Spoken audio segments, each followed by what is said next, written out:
SCP-087 de classe Euclide est un grand escalier avec des plateformes. Les escaliers descendent suivant un angle de 38 degrés sur 13 marches avant d'arriver à une plateforme semi-circulaire d'environ 3 mètres de diamètre. La direction de descente pivote de 180 degrés à chaque plateforme. La conception de SCP-087 limite la portée visuelle des sujets à environ 1,5 m. Une source de lumière est nécessaire pour tous les sujets qui explorent SCP-087, car il n'y a ni appareil d'éclairage, ni fenêtre. Les sources de lumière supérieures à 75 watts sont inefficaces, étant donné que SCP-087 semble absorber tout excès de lumière. Les rapports des sujets et les enregistrements audio confirment le son d'un enfant qui pleure, situé à approximativement 200 mètres en dessous de la plateforme initiale. Cependant, tous les essais de descente de l'escalier n'ont pas réussi à rapprocher les sujets de la source. La profondeur calculée durant l'exploration 4, la plus longue, montre que la profondeur est très loin en dessous de ce qui est permis par la structure du bâtiment, mais aussi par les conditions géologiques. À ce jour, nous ne savons pas si SCP-087 a une fin. Il y a 4 documents d'exploration de SCP-087 enregistrés par le personnel de classe D. Chaque sujet a rencontré SCP-087-1, qui semble être un visage sans pupille, narine ni bouche. La nature de SCP-087-1 est inconnue, mais il a été déterminé qu'il n'était pas la source des pleurs. Les sujets présentent des symptômes d'intense paranoïa et de peur face à SCP-087-1, mais nous ne savons pas si les dits sentiments sont des réactions anormales ou simplement des réactions naturelles. Sur une période de 2 semaines après l'exploration 4, plusieurs membres du personnel et plusieurs étudiants du campus ont rapporté entendre des bruits de frappement à un taux variable de 1 à 2 secondes par coup, venant dans l'intérieur de SCP-087. La porte menant à SCP-087 a ensuite été rembourrée par 6 cm d'épaisse mousse industrielle. Plus personne n'a rapporté de bruit de frappement depuis. SCP-087 se trouve dans le campus 2. La porte menant à SCP-087 est construite en acier renforcé, avec un mécanisme de verrouillage électronique. Elle a été déguisée pour ressembler à un placard de concierge qui ressemble au reste du bâtiment. Le mécanisme de verrouillage se débloque uniquement quand volts sont appliqués, pendant une rotation anti-horaire de la clé. L'intérieur de la porte est bordé de 6 cm de mousse industrielle. À cause des résultats de l'exploration finale, voir le document 087-4, aucun membre du personnel n'est autorisé à accéder à SCP-087.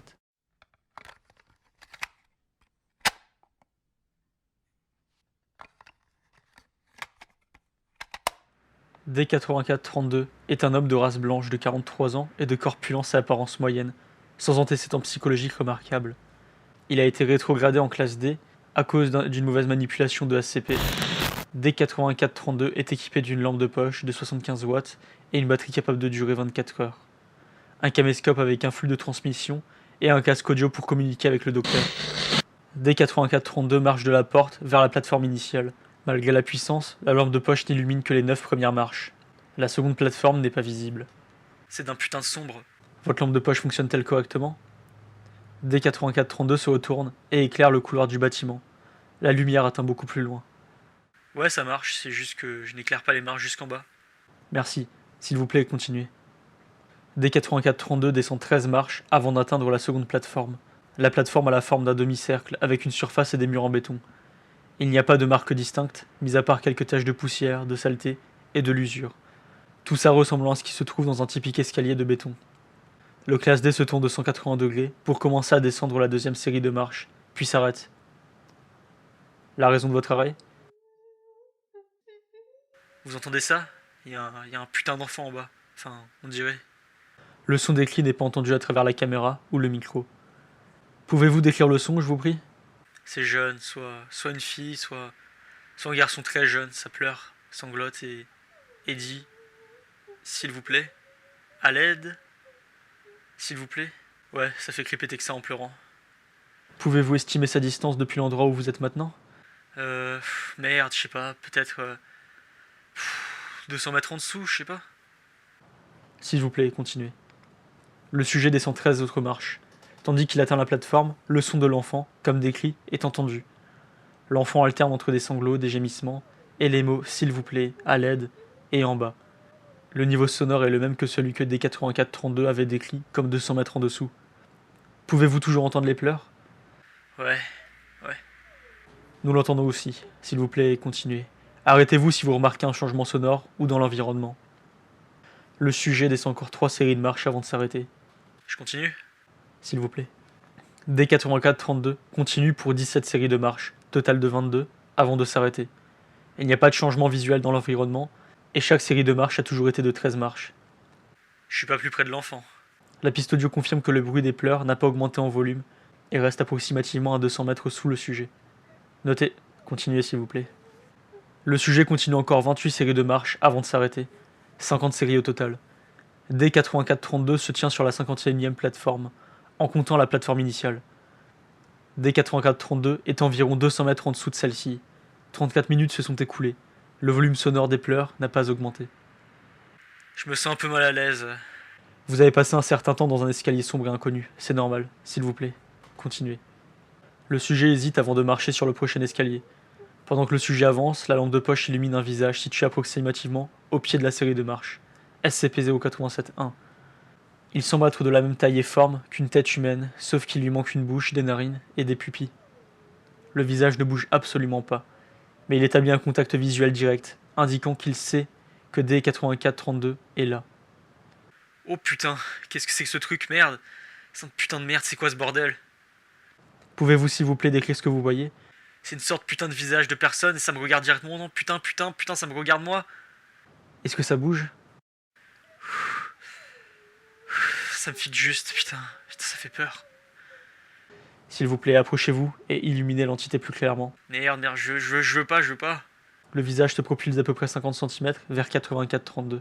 Le classe D entre dans un état de panique et remonte rapidement à SCP-087. D84-32 atteint le rez-de-chaussée en 18 minutes, où il s'évanouit. Il n'y a pas de signe de SCP-087-1. En visionnant la vidéo, on voit qu'il y a autant de marches descendues que remontées. Le son des pleurs et gémissements reste au même volume jusqu'à la dernière marche, où il s'arrête. Le rapport médical indique que l'évanouissement était le résultat d'une trop rapide montée des escaliers, causant de la fatigue.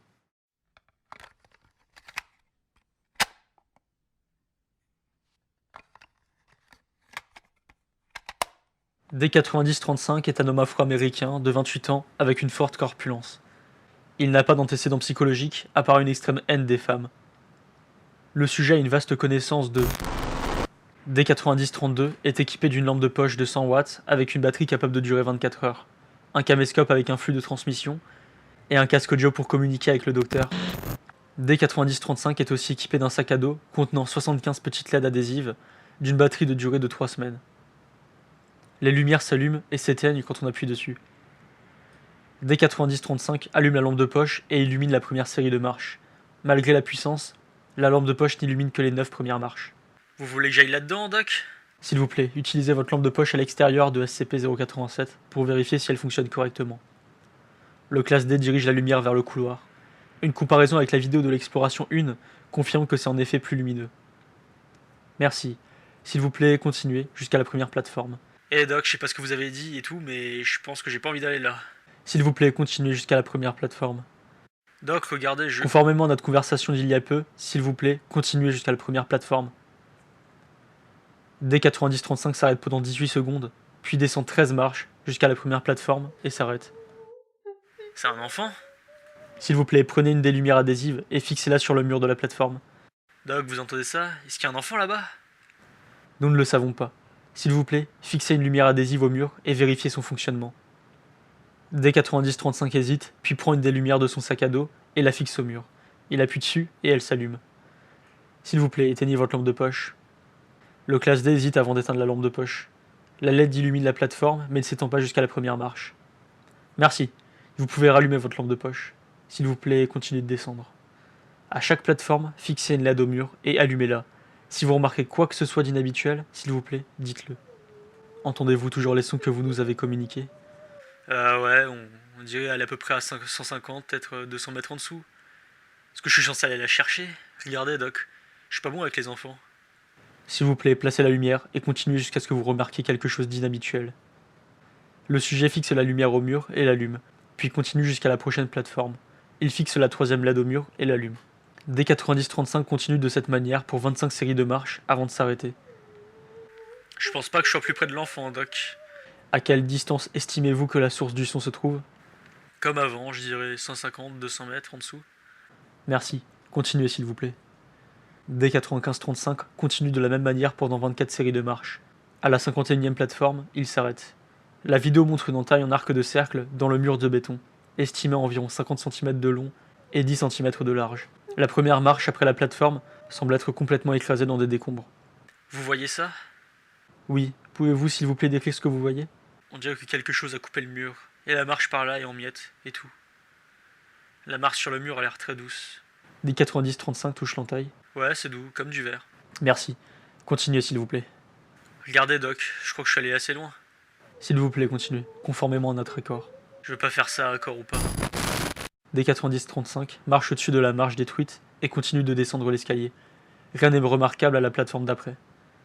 Il fixe une LED au mur et continue de la même manière pendant 38 séries de marches.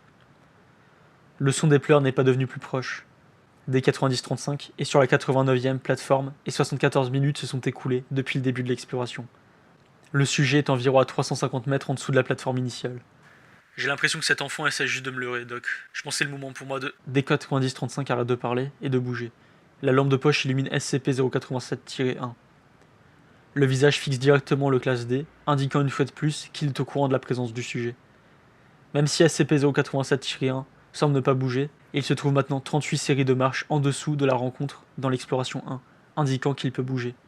Y a-t-il une raison pour laquelle vous vous êtes arrêté? La respiration de D90 s'accélère. SCP-087-1 reste immobile pendant 13 secondes. Il clignote des yeux.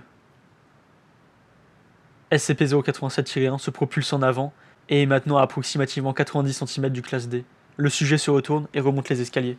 S'il vous plaît, calmez-vous, retournez-vous, nous devons voir le visage de plus près. D90-35 ignore le docteur et continue de monter rapidement. Il crie toujours autant de manière incompréhensible. D90-35, vous m'entendez? S'il vous plaît, ralentissez. Le classe D ne répond pas et continue de monter rapidement les escaliers. Ses cris deviennent du babillage.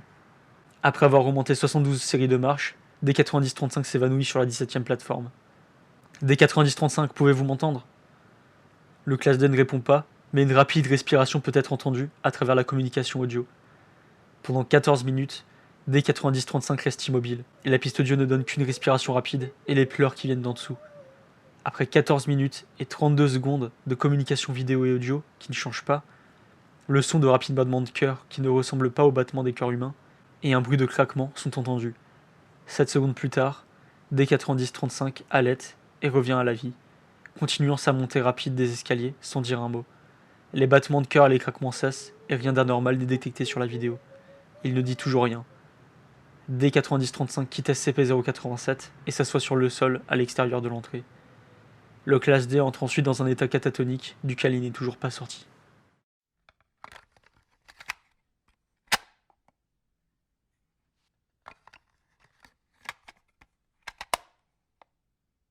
D98-34 est une femme de 23 ans, de corpulence à apparence moyenne. Son passé psychologique indique une période de dépression. Il arrive au sujet de recourir à la force excessive pour... D98-84 est équipé d'une lampe de poche de 75 watts, avec une batterie capable de durer 24 heures, un caméscope avec un flux de transmission, et un casque audio pour communiquer avec le docteur.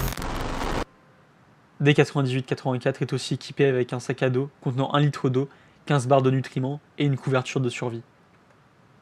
D98-84 se tient sur le rez-de-chaussée de SCP-087. La lampe de poche n'illumine que les 9 premières marches. Les LED placées sur le mur durant la dernière exploration ne sont pas visibles. S'il vous plaît, descendez la première série de marches et examinez le mur de la plateforme.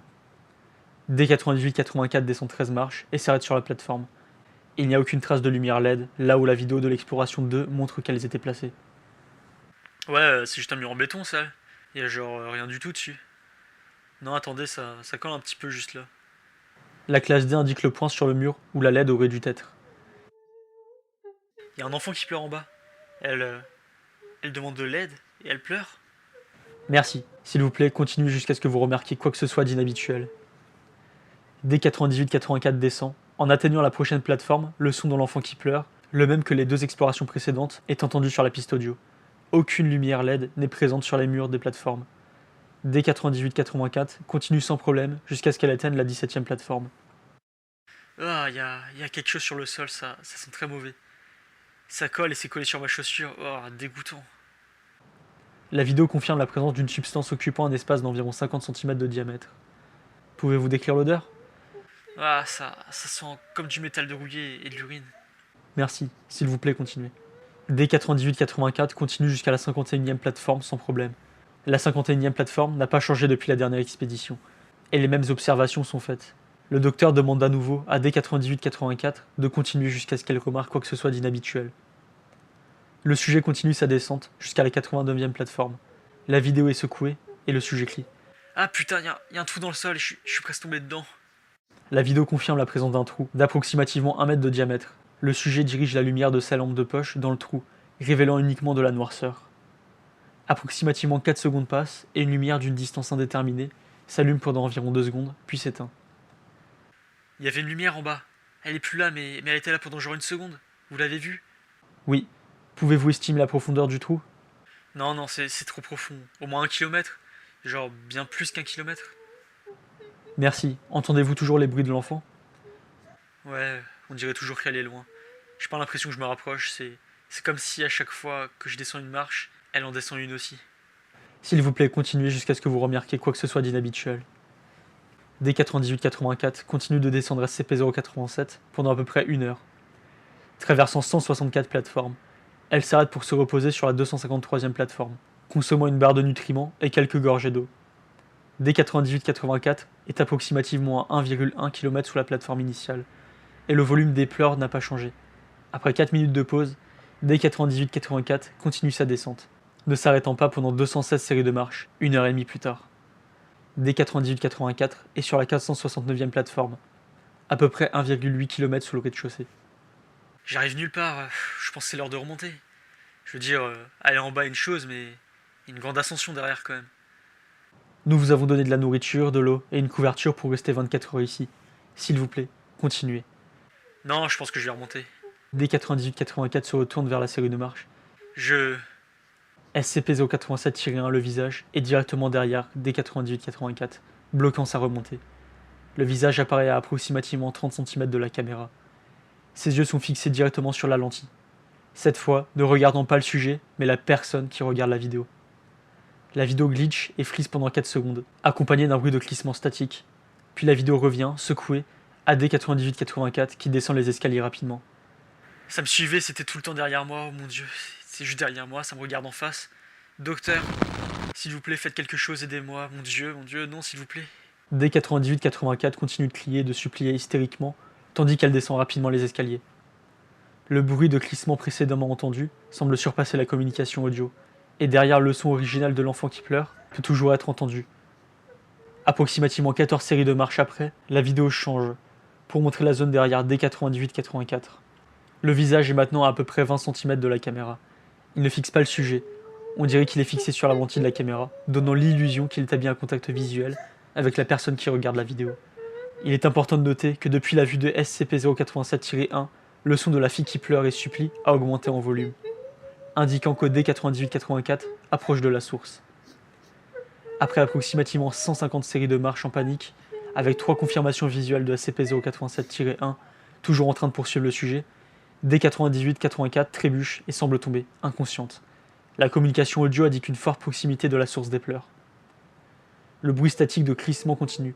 La vidéo montre ensuite une autre descente d'une série de marches, indiquant que D9884 n'a toujours pas atteint la base des escaliers. 12 secondes sans mouvement passent, avant que le visage ne vienne en vue complète de la caméra, le contact visuel établi directement avec le téléspectateur. La communication audio et visuelle se coupe, et aucune connexion n'est réétablie.